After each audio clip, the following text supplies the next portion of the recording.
मेरा सवाल आपसे ये है कि अगर आपको भारत का एजुकेशन मिनिस्टर बनने का अवसर मिले, तो आप हिंदी को लेकर कौन से नए बदलाव करना चाहेंगे या कौन सी नई पॉलिसीज़ को इंट्रोड्यूस करना चाहेंगे? पहली बात तो ऐसा होगा नहीं, है ना। कोई मुझे क्यों बनाएगा। लेकिन अगर मैं इस हाइपोथेटिकल सिचुएशन में चला ही जाऊं कि मैं भारत का शिक्षा मंत्री बन जाऊं, इसमें एक समस्या ये है कि भारत में शिक्षा समवर्ती सूची का विषय है। समवर्ती सूची का मतलब है कि केंद्र सरकार के पास शक्तियां सीमित हैं, राज्यों की अपनी शक्तियां हैं। तो सबसे पहली बात, मैं राज्यों पर थोपूंगा कुछ भी नहीं, मैं सारे राज्यों के शिक्षा मंत्रियों के साथ संवाद करूंगा। मैं उन सबको प्रेरित करूंगा, समझाऊंगा। मैं उनसे कहूंगा कि तमिलनाडु में मेडिकल साइंस तमिल में होनी चाहिए, कर्नाटक में कन्नड़ में होनी चाहिए, हिंदी क्षेत्र में हिंदी में होनी चाहिए, हिंदी में नहीं इंग्लिश में होनी चाहिए, ऐसी कन्नड़ प्लस इंग्लिश में होनी चाहिए, तकनीकी शब्द अंग्रेजी में रहें। और वो शिक्षा सिर्फ मेडिकल साइंस क्यों, इंजीनियरिंग भी, लॉ में भी, जुडिशरी में भी। मैं ये भी चाहूंगा कि भारत के हर एग्जाम में, केंद्र के हर एग्जाम में अंग्रेजी और हिंदी का समान महत्व होना चाहिए। और राज्य स्तरीय हर परीक्षा में उस राज्य की राजभाषाओं का सम्मान होना चाहिए।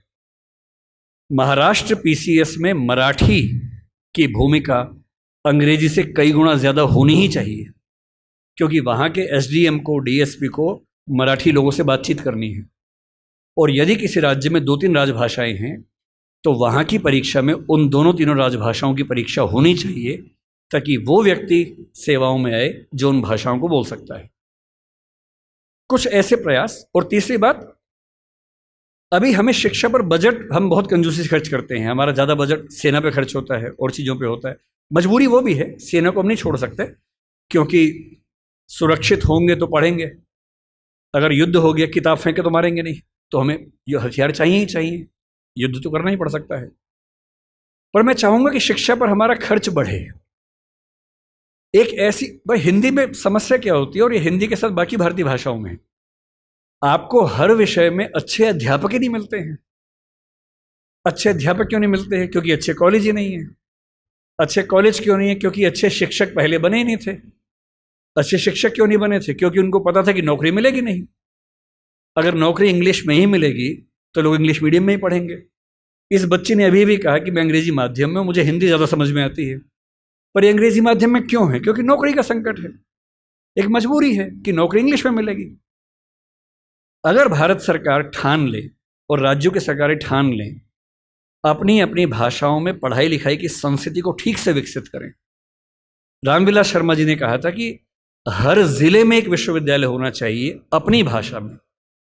आंध्र प्रदेश के हर जिले में एक तेलुगु विश्वविद्यालय हो, जो उस जिले की विशेषताओं को केंद्र में रखकर ज्ञान, विज्ञान, कौशल का विकास करता हो। ये हिंदी पट्टी में होना चाहिए। हर जिले में विश्वविद्यालय हो, छोटा ही हो, एक विश्वविद्यालय हो। उस जिले में खेती कैसे अच्छी हो सकती है, उस जिले में उद्योग कैसे पनपेगा, स्टार्टअप कैसे होगा, उस पर रिसर्च वहां पर हो, वहां की भाषा में हो, वहां के किसान को समझ में आती हो। और देखिए, अनुवाद की दुनिया बड़ी समृद्ध हो चुकी है। आज से 4 साल पहले गूगल ट्रांसलेट करने पे हंसी आती थी। आज क्रिएटिव ट्रांसलेशन छोड़ दीजिए, तथ्यों का अनुवाद मैं तो अक्सर लगभग रोज इस्तेमाल करता हूं।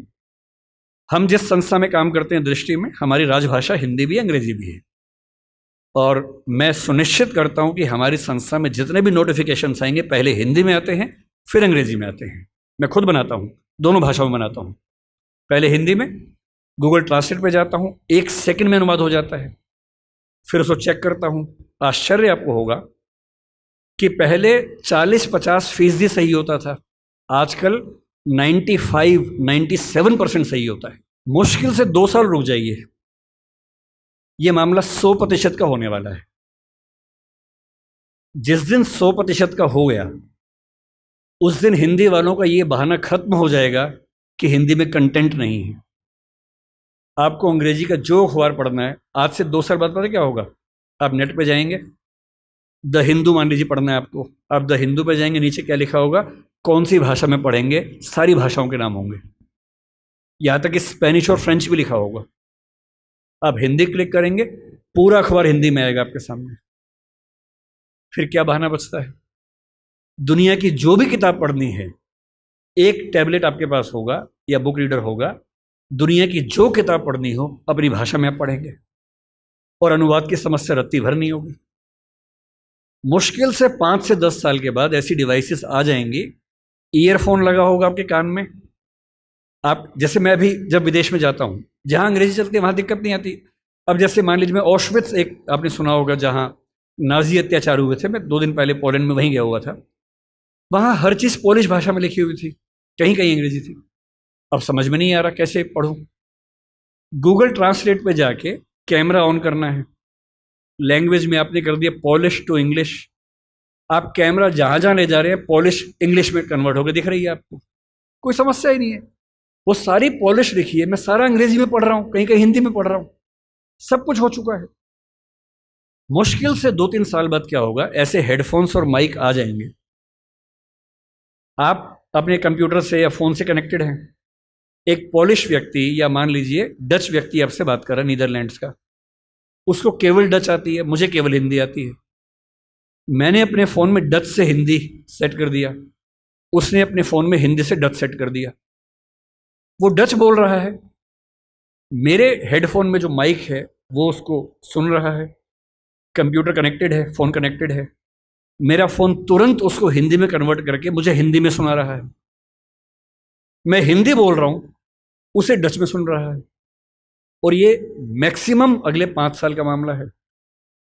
5 साल बाद बेबीलोन की मीनार बन जाएगी।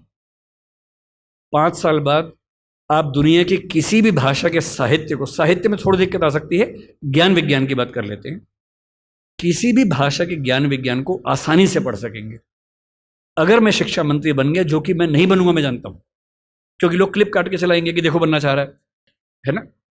अगर ऐसा कभी हुआ तो मैं सुनिश्चित करूंगा भारत के हर विश्वविद्यालय में हर ज्ञान की चीज हर भाषा में उपलब्ध हो।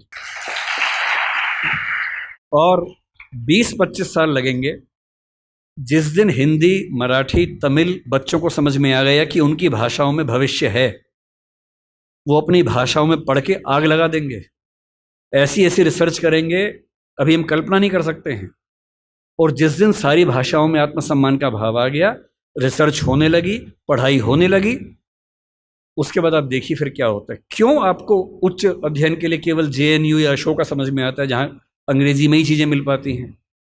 क्यों ऐसा नहीं होता कि कुछ ऐसे विश्वविद्यालय हों जहाँ हिंदी में इतने स्तर के ज्ञान की बातें होती हों जो दुनिया के बेस्ट यूनिवर्सिटीज़ के लेवल की बातें हैं?